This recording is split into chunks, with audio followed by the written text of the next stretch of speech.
The other day with Alex Eala, yeah, that's been a talk, and which is understandable. There's some players coming from respective countries, like she's coming from Philippines, which is now a big deal. She's been the biggest ever, tennis player from Eala in that. a close three-setter. I reckon this is going to go down the wire, but because of the week off from Eala, I think that she might be able to cause the upset here, and Palini is not playing that great, and unlike the Alexandrova match in Abu Dhabi where Eala got overpowered, that's not going to be the problem here. So I'm going to go with Eala on a limb. It's not going to be easy, but I reckon that Eala might be able to just get This is something no one anticipated seeing. A 20-year-old Filipino who was well below the top 50 in the rankings just entered one of the most prestigious tennis competitions. Experts, previous professionals, and those who are passionate about this sport are all saying the same thing right now. Alex Eala will surpass the 8th-ranked player in the world. At the Dubai Open, Jasmine Pini, she will be beaten, not just possibly. She is being referred to as the favorite entering. in a close three-setter. I reckon this is going to go down the wire, but because of the week off from Eala, I think that she might be able to cause the upset here, and Palini is not playing that great, and unlike the Alexandrova match in Abu Dhabi where Eala got overpowered, that's not going to be the problem here. So I'm going to go with Eala on a limb. It's not going to be easy, but I reckon that Eala might be able to just get a non- The tennis world has totally changed. Just take a moment to consider what is going on here. Pini is ranked among the top 10. For the past few years, she has dominated women's tennis headlines.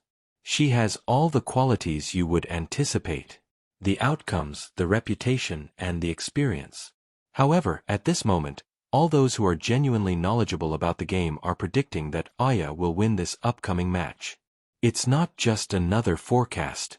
This is a sport that has completely changed. We must look back at everything that led Alex Eala to this point in order to truly understand why this moment feels so significant. The purpose of her first-round matchup with Hailey Baptiste was to demonstrate to us whether Eala could truly compete at this level. That first set made a statement in addition to providing a response to the query. It appeared as though Eala had planned out Baptiste's entire game before the game even began because of how well-focused and incisive her approach was when she took the court. From the first serve, she had complete control over every interaction. The entire dynamic was then altered by something that transpired. Baptiste had a setback halfway through the second set.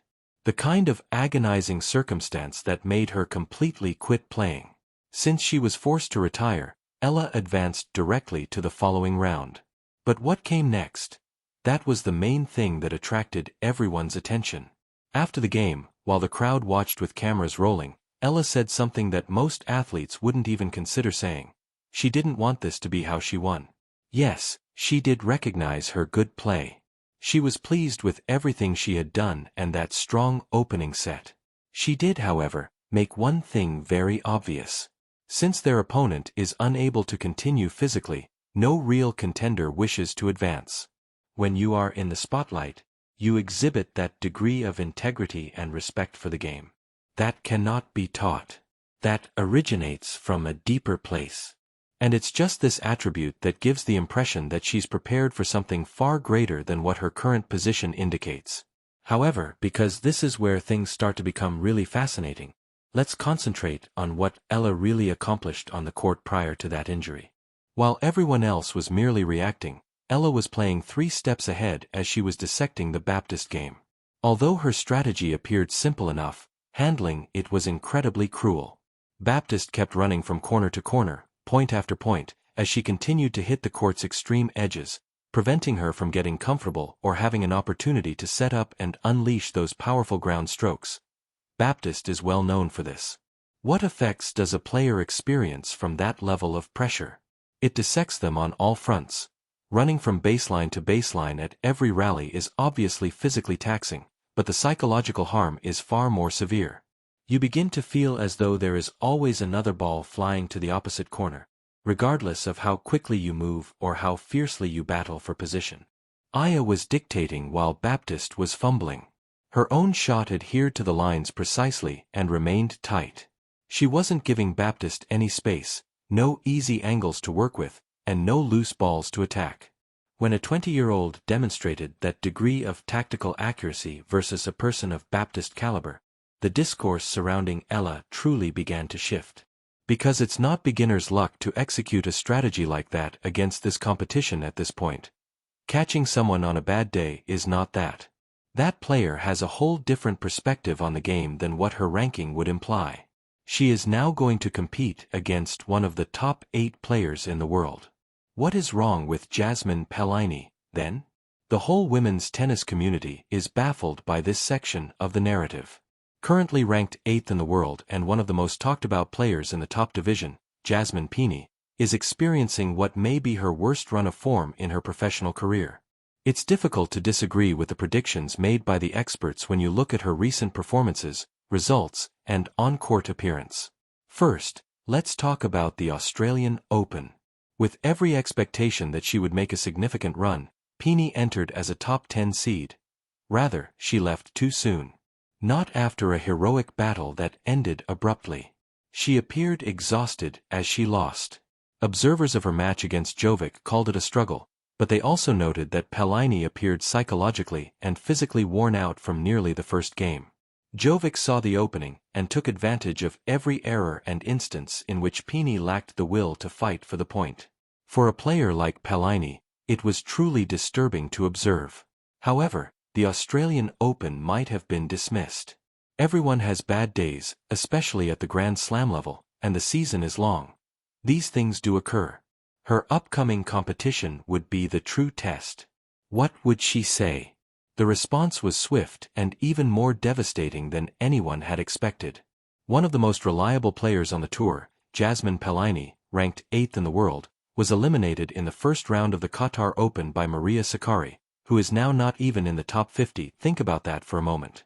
A player in the top 10 was ousted in the first round by a player who wasn't in the top 50. It's more than just a difficult time. That is a total collapse of form and perhaps confidence.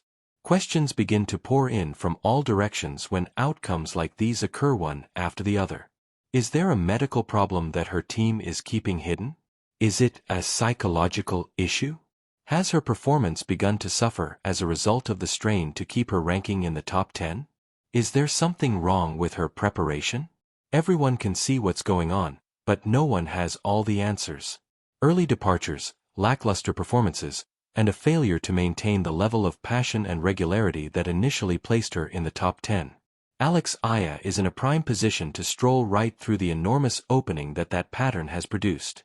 When experts examine this matchup, one more factor keeps coming up. The crowd factor is something casual fans don't always take into account. There is one of the biggest Filipino populations in the world in Dubai.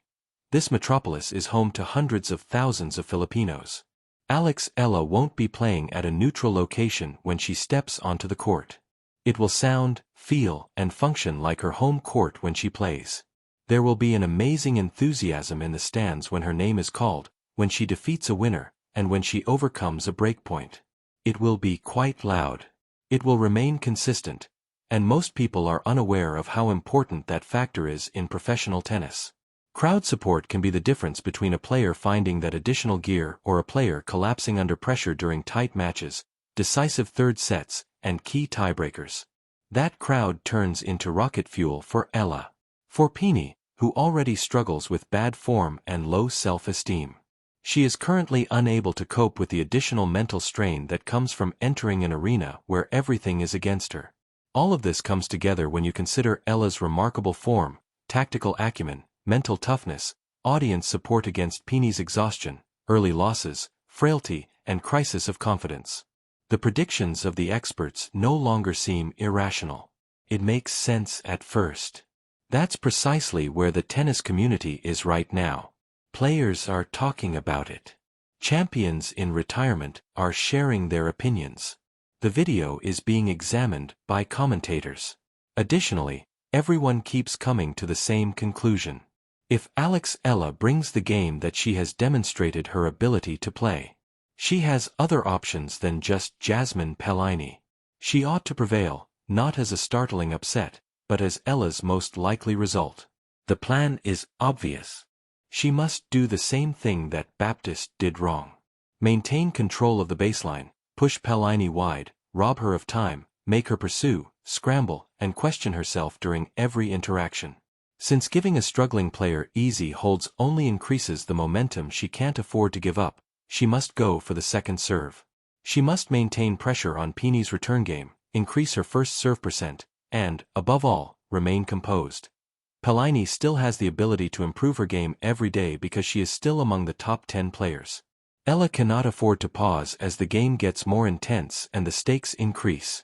She must continue carrying out her plan and have faith in her skills. Pini views this game as a symbol of both judgment and salvation. Shut down the critics and win here. Prove to the world why she was ranked that high. The questions will only get worse if you lose here and lose to a young qualifier from the Philippines who has a quarter of her experience. The pressure only gets worse. She is aware of what is at stake. It is unclear if she still possesses the mental and physical fortitude to handle the situation. Whatever the final score indicates, there is more to this Dubai Open matchup.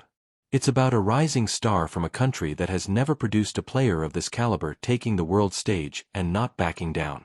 It concerns a player in the top 10 who is struggling with her poorest play to date. It has to do with self-assurance, momentum, and the lovely anarchy of professional athletics. We'll all be watching to see if Alex Eala can produce precisely what the experts are saying she will when that opening serve sails across the net, the crowd erupts, and everyone begins to pay attention. Something historic.